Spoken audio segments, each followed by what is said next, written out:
Gracias a Dios por sus vidas, hermanos. Gracias que nos permite estar congregados nuevamente. Me gusta ver nuevamente sus rostros. Y pues vamos a abrir nuestras Biblias, hermanos, en Hechos capítulo 8. Perdón, Hechos 1 primero. Hechos capítulo 1. Y vamos a leer el versículo del 4 al versículo 8. Amén. Cuando lo tengan me dicen amén fuerte. Amén. Y vamos a leerlo. La palabra de Dios dice así. Yo lo voy a leer en Nueva Versión Internacional. Dice así: una vez, mientras comía con ellos, les ordenó: no se alejen de Jerusalén, sino esperen la promesa del Padre, de la cual les he hablado. Juan bautizó con agua, pero dentro de pocos días ustedes serán bautizados con el Espíritu Santo. Entonces los que estaban reunidos con él le preguntaron: Señor, ¿es ahora cuando vas a restablecer el reino a Israel? No le toca a ustedes conocer la hora ni el momento determinado por la autoridad misma del Padre, les contestó Jesús. Y aquí viene el versículo importante. Dice el versículo 8: pero cuando venga el Espíritu Santo sobre ustedes, recibirán poder y serán mis testigos, tanto en Jerusalén como en toda Judea y Samaria y hasta los confines de la tierra. Dicen Reina Valera: hasta lo último de la tierra. Cierra tus ojos. Padre, te damos gracias que nos permites estar aquí. Gracias, Señor, que nos permites estar congregados, Señor, en tu nombre. Gracias, Padre, porque tú has sido bueno, Señor, y maravilloso para con nosotros. Te pedimos, Señor, en el nombre de Jesús, que hables a nuestras vidas, que hables a nuestros corazones, Señor, que nos permitas, Padre, ser una iglesia transformada, diferente, renovada en ti, que podamos gozar de ese poder, Señor, y que podamos compartirlo a aquellos, Señor, que no te conocen. En el nombre de Jesús te pido que quites palabrería vana, conjetura de hombres, Señor. Abre corazones, abre oídos espirituales para que tu palabra entre, Señor, y haga, Señor, su obra, Señor, en cada uno de mis hermanos. En el nombre de Jesús. Amén. Puedes tomar tu lugar, hermano, y recibe saludos de nuestro pastor. Les mando un abrazo a cada uno de ustedes. Ya les he dado sus saludos a todos ustedes, hermanos. Los extraña mucho. Y pronto nos vamos a ver por acá. Amén. Y vamos a hablar el día de hoy en secuencia de lo que habíamos visto la semana pasada. ¿Se acuerdan que el mensaje de la semana pasada habló de que el llamado era para todos? Muchas veces nosotros llegábamos a pensar que el llamado era para unos cuantos, pero hace 8 días aprendimos, gracias a Dios, que el llamado es para todos. Amén. El llamado es tanto para el más pequeñito que está formándose allá arriba ahorita con niños con vida, para los adolescentes, para los jóvenes, para los adultos y aún para los más ancianos. ¿No te gozas? Dios es bueno y Dios es tan grande que todos y cada uno de nosotros estamos en sus planes. Y todos y cada uno de nosotros vamos a formar parte de esa maravillosa obra que es su iglesia. Amén. Y el día de hoy, en esa secuencia, quiero hablar ahora del tipo de motivación que nosotros como iglesia debemos de tener para salir allá afuera y compartir de la palabra de Dios. ¿Cuántos se gozan con esto? Amén. Porque muchos de nosotros, como lo hemos visto anteriormente, nos hemos quedado en el entendido de que a lo mejor la iglesia solamente es estar aquí en 4 paredes, es estar conviviendo entre nosotros. Y no me malentiendas, es algo muy bonito, es algo muy padre, es poder hacer comunidad entre hermanos, llevarnos bien, hacer amistad. Sin embargo, nosotros, si nos vamos a los evangelios, podemos ver la indicación de Dios acerca de la comisión que nosotros debíamos hacer, de la gran comisión que nosotros debíamos de hacer. Esa comisión todos la conocemos y es ir y hacer discípulos a toda criatura, ¿verdad? Dice: bautizándolos en el nombre del Padre, del Hijo y del Espíritu Santo. Esa es la gran comisión que nosotros tenemos que hacer. Y cuando Jesús muere en la cruz y resucita. Nosotros vemos en los primeros versículos de Hechos capítulo 1, antes del 4, que el cual empezamos a leer, que Jesús les dice a sus discípulos toda la doctrina, toda la enseñanza que ellos tenían que hacer. Y durante 40 días aproximadamente, hermanos, yo creo que te imagines esto, Jesús volvió a estar con sus discípulos. Y durante todo ese tiempo les dio enseñanza, durante todo ese tiempo les dio indicaciones, durante todo ese tiempo nuevamente los discípulos que a lo mejor estaban tristes porque ya había muerto el maestro, pudieron sentir gozo de estar nuevamente con Jesús. Y recibieron una indicación en ese momento.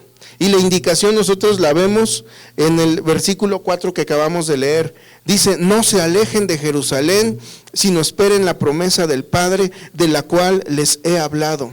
Era una indicación bastante clara para los discípulos, era una indicación bastante clara para el pequeño grupo que ya se había formado de los creyentes, y les dijo: no se vayan. Probablemente ellos tenían miedo porque pensaban que quizá iba a haber consecuencias también para los seguidores del maestro. Si habían matado al maestro mismo, si habían matado a Jesús mismo, probablemente ellos se esperaban una suerte igual de la de él. Entonces, por ese miedo que tenían, muchos pudieron haber salido. Sin embargo, Jesús les dijo: no se vayan, todavía no se vayan, porque yo les voy a dar algo importantísimo. Les voy a mandar el poder. Les voy a mandar el Espíritu Santo, les voy a mandar algo con lo cual ustedes van a hacer milagros, van a hacer prodigios, algo con los cuales ustedes van a sentir un fuego en su corazón, algo en lo cual ustedes van a sentir un cambio radical en sus vidas. Y si Jesús me hubiera dado esa indicación a mí, yo me quedaba en ese lugar, no sé tú. Porque yo no me iba a perder esa promesa maravillosa del Espíritu Santo. Y yo creo que muchos de los que estamos aquí tampoco nos hubiéramos ido, ¿no? Pero después de esta indicación, nosotros vemos otra instrucción. Dice la palabra de Dios en el versículo 8, el más importante que te dije hace ratito. Dice: pero cuando venga el Espíritu Santo, es decir, sí se van a quedar aquí, sí me van a esperar mientras llega la promesa, sí van a estar juntitos mientras el Espíritu Santo, ese poder divino, ese poder de lo alto venga, van a estar juntos. Pero dice: cuando venga el Espíritu Santo, es decir, está diciendo, una vez que ya hayan recibido esa promesa y que hayan recibido el poder, van a ser testigos, dice la palabra de Dios, en Jerusalén, como en Judea, en Samaria y hasta lo último de la tierra. ¿Estamos comprendiendo esto? La indicación era momentánea, era mientras llegaba el Espíritu Santo. Hoy en día ya podemos a lo mejor nosotros ser testigos de lo que pasa al otro lado del mundo, porque tenemos los medios de comunicación, tenemos el internet, tenemos la televisión y tantas cosas que nos pasan la información así de rápido. Pero en ese entonces no existía nada de eso. Entonces cuando Jesús les da esta promesa, esta instrucción, dice que me serán testigos en Jerusalén, en Samaria y hasta lo último de la tierra, me faltó Judea.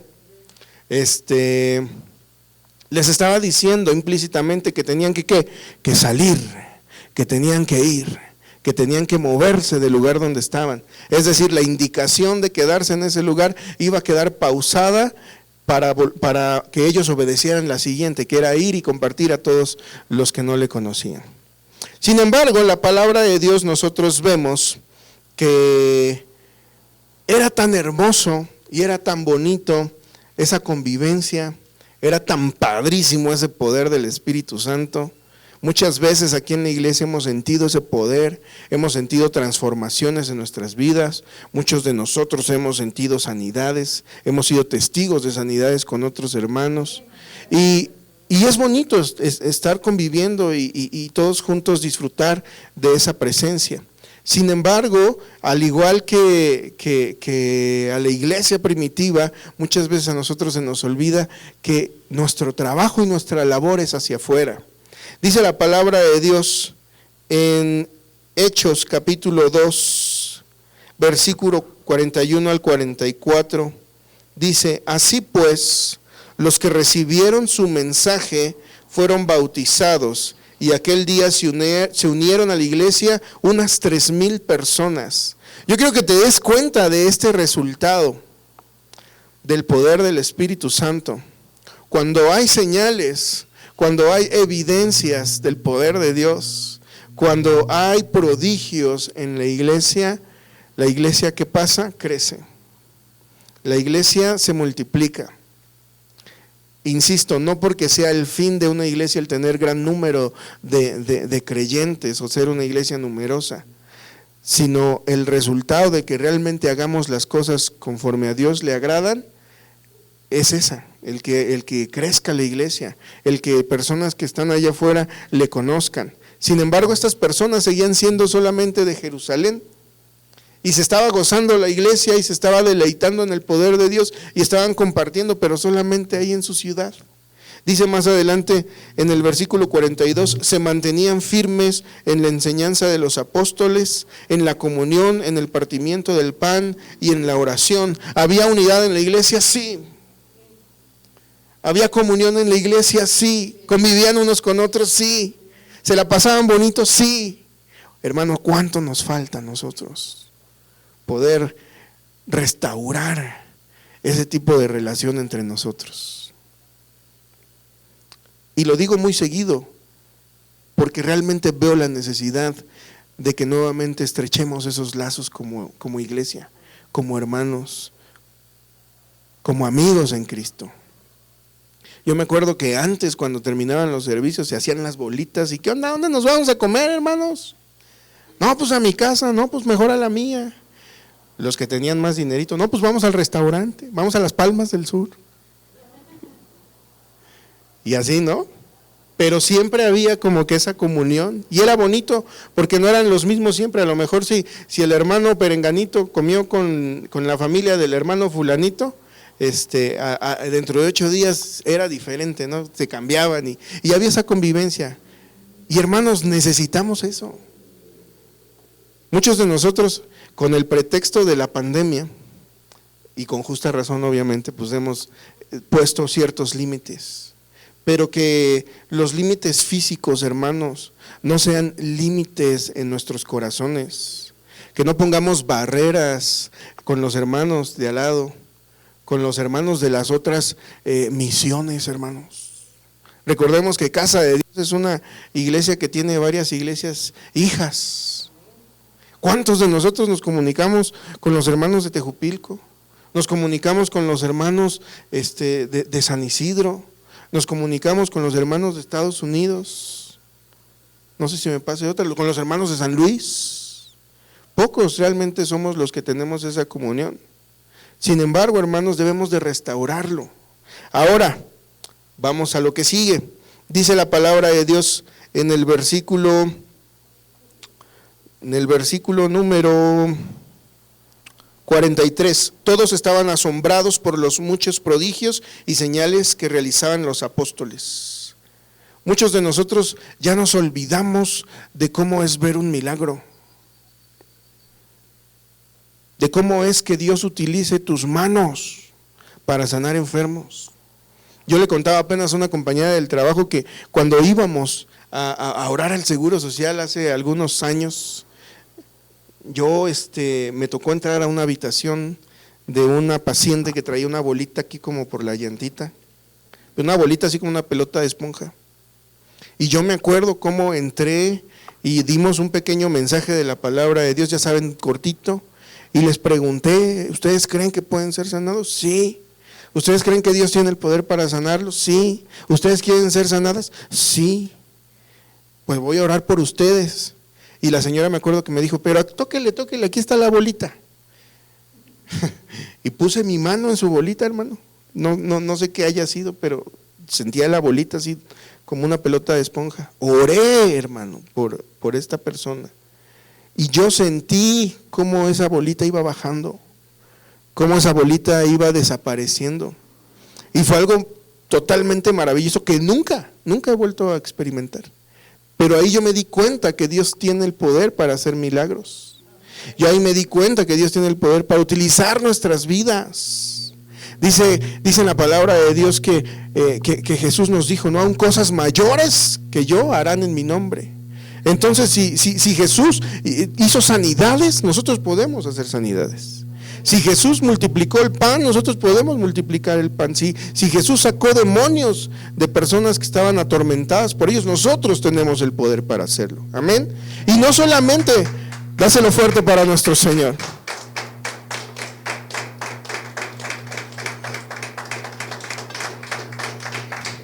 Y no solamente es el pastor, hermano.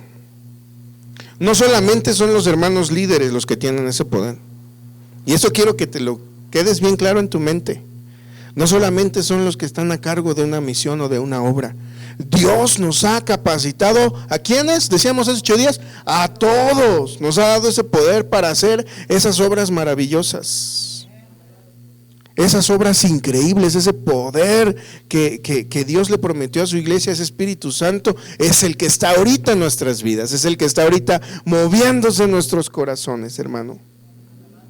Y tú vas a empezar a sentir algo diferente en tu vida, y tú vas a empezar a sentir algo diferente en tu corazón, y tú vas a sentir algo diferente en la iglesia.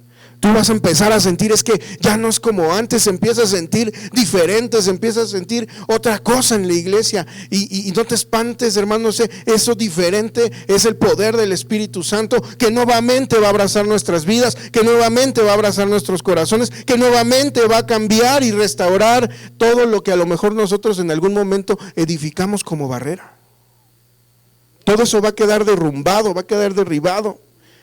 Pero debe de haber una motivación en nuestras vidas.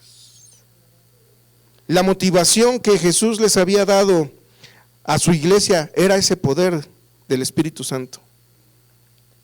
Jesús, en la indicación que le dio a la iglesia, Él esperaba que al recibir ese poder, esa llenura, ese fuego, la iglesia pudiera haber tomado ahora sí que conciencia y decir, esto no nos lo vamos a quedar nosotros, esto lo vamos a compartir a quienes no lo conocen. Sin embargo, la iglesia entró como en una, no zona de confort, porque se seguían gozando, porque seguían predicando, porque seguían deleitándose de esa presencia divina del Espíritu Santo, pero sí habían dejado a un lado la indicación. Entonces, nosotros vemos que la primer motivación que Jesús le da a su iglesia es ese poder, ese Espíritu Santo, esas señales, esos prodigios, esos milagros. ¿Cuántos de aquí han recibido sanidades en sus vidas, hermano? ¿Cuántos realmente han dicho, Dios ha hecho un milagro en mi vida? Yo nací con una deformación en mi fémur izquierdo. Mi fémur era raro, era extraño. Los doctores decían que a los 13 años yo debía de ser, a los 13 o 15 años yo debía de ser operado, porque si no, no iba a poder caminar.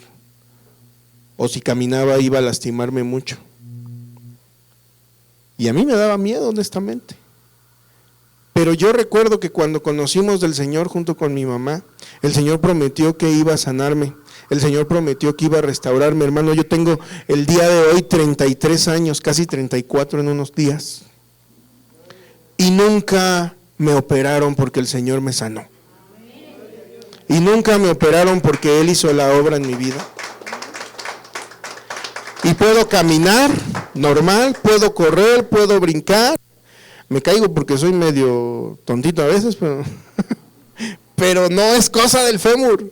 Dios hizo la obra en mi vida, Dios me sanó. Me he caído de las escaleras, ¿verdad? Pero es por cosa mía, no por el fémur. ¿Cuántos de ustedes, hermanos, tienen testimonios similares? Que dices, Dios me sanó de esto y de lo otro. Que Dios me quitó una enfermedad, ponle tú no mortal, pero sí yo vi que hizo sanidades Dios en mi vida. Entonces, si nosotros ya fuimos testigos de eso, de ese poder, de ese Espíritu Santo que Dios nos ha dado, compartámoslo allá afuera. Porque si no le hacemos caso a la motivación del Espíritu Santo, al poder moviéndose en nuestra iglesia, al poder de Dios moviéndose en nuestras venas, en nuestro corazón, ¿qué crees? Hay otro tipo de motivación y lo vamos a ver enseguida. Dice la palabra de Dios en Hechos 8:1, leímos 1:8, ahora vamos al 8:1.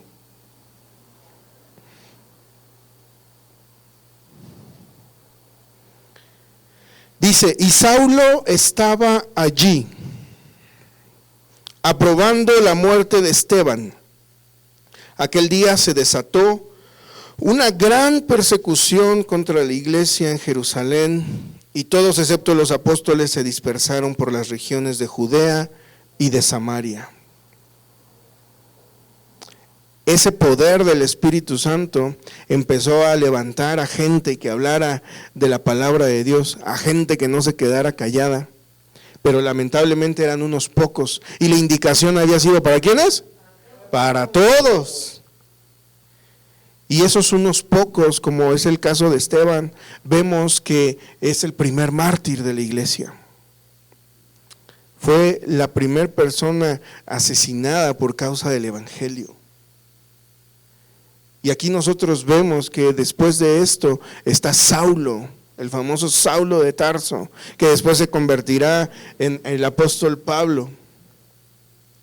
Pero aquí vemos cómo con ese celo religioso que él tenía de las creencias judías, de no creer y aceptar la doctrina del evangelio de que Jesús había venido a dejar, dice la palabra de Dios que Dios lo utilizó a él como esa segunda motivación para que la iglesia se moviera.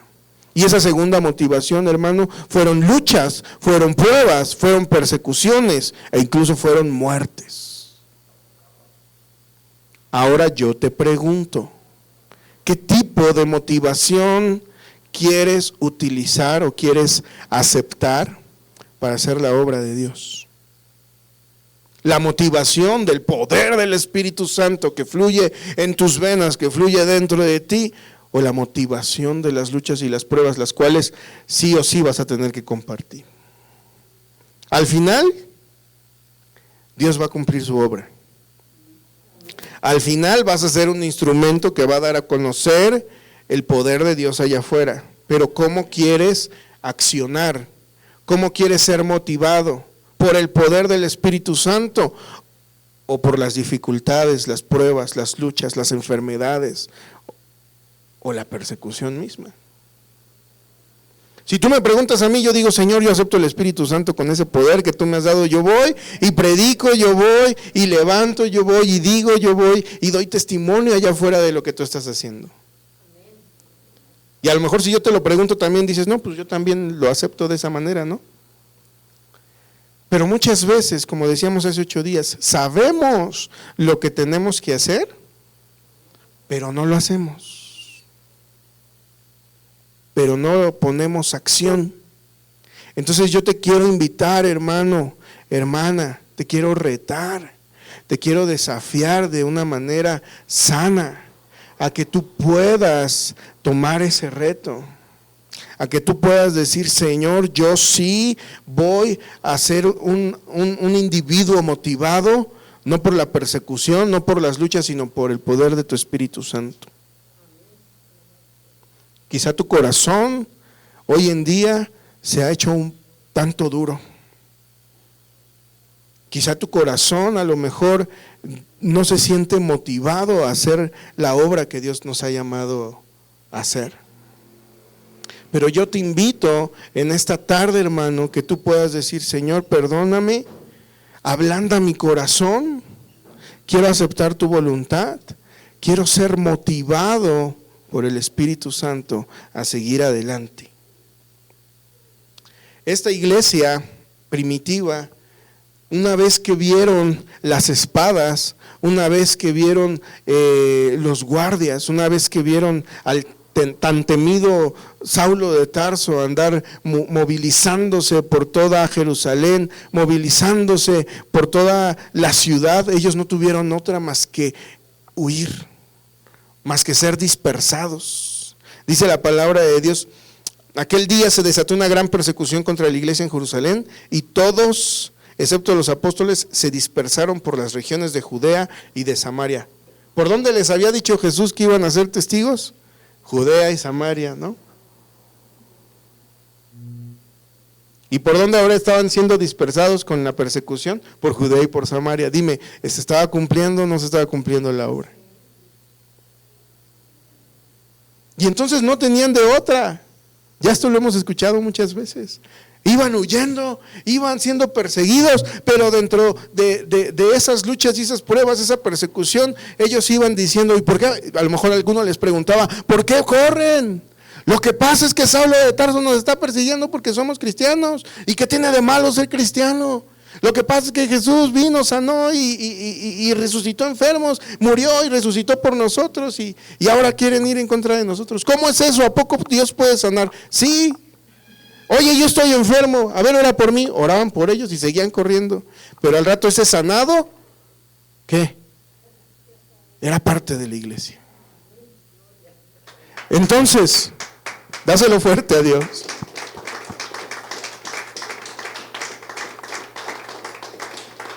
Dios quiere utilizar tu vida, hermano. Dios quiere utilizarte. La edad que tengas, seas hombre, seas mujer, seas joven, seas adulto, seas mayor. Dios quiere utilizar tu vida y Dios te ha dado ese poder para hacerlo. Así que tú eliges cómo quieres ser motivado, tú eliges cómo quieres hacer la obra. Por el simple hecho de haber presenciado y de haber experimentado el poder de Dios en tu vida, o quieres esperarte a que venga un Saulo de Tarso, a que venga una persecución, a que venga una espada, a que venga una lucha y así puedas compartir. Lamentablemente, muchos de nosotros nos hemos esperado al Saulo de Tarso, ¿sí o no? Y ya cuando estamos con la lucha hasta acá, con la enfermedad hasta acá, con el problema económico hasta acá, es cuando volvemos a recurrir a Dios. Y cuando estamos hasta acá, muchas veces es cuando más predicamos también, es cuando más damos testimonio también, es cuando la fe se te vuelve como que activar, ¿no? Porque dices, híjole, estoy en un aprieto muy grande, ya vi que en mis fuerzas no puedo, ya vi que yo solito no puedo, ya vi que a lo mejor la situación económica, la situación de mi familia o la situación laboral está tan fuerte y yo no puedo solo, y es cuando acudimos a Dios y es cuando damos testimonio. Qué increíble es, pudiendo hacer las cosas desde antes, nos esperamos hasta el último. Yo te invito, mi hermano, en esta bonita tarde, a que tú decidas qué tipo de motivación quieres para tu vida. Ahora dice la palabra de Dios que iban a ser testigos en Jerusalén, en Judea, en Samaria y hasta lo último de la tierra. Eso último de la tierra, ¿quién crees que lo vino a realizar? Ese perseguidor, ese Saulo de Tarso, el cual estaba persiguiendo a la iglesia, ese hombre tan recio, tan duro, tan religioso,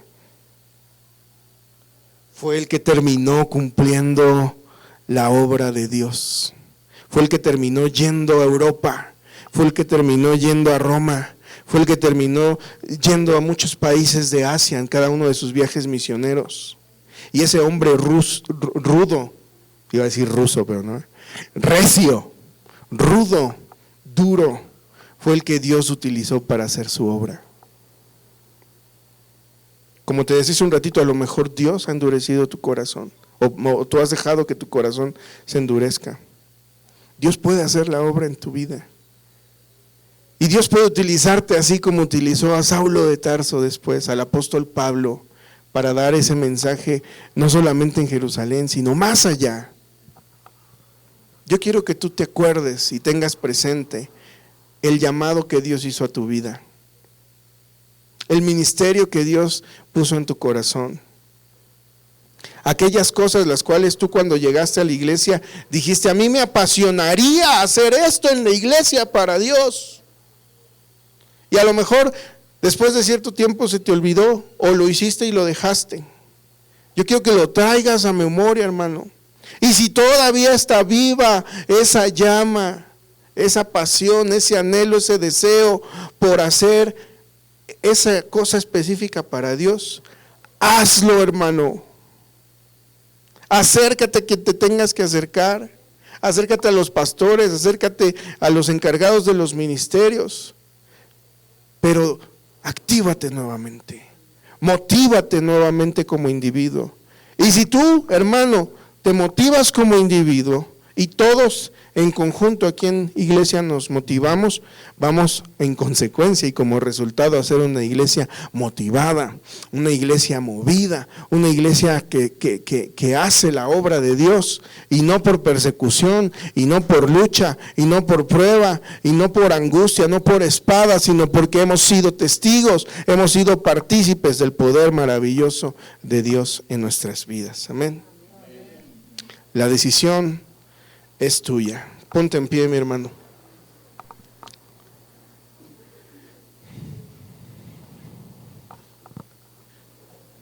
Y vamos a orar al Señor en esta tarde ya.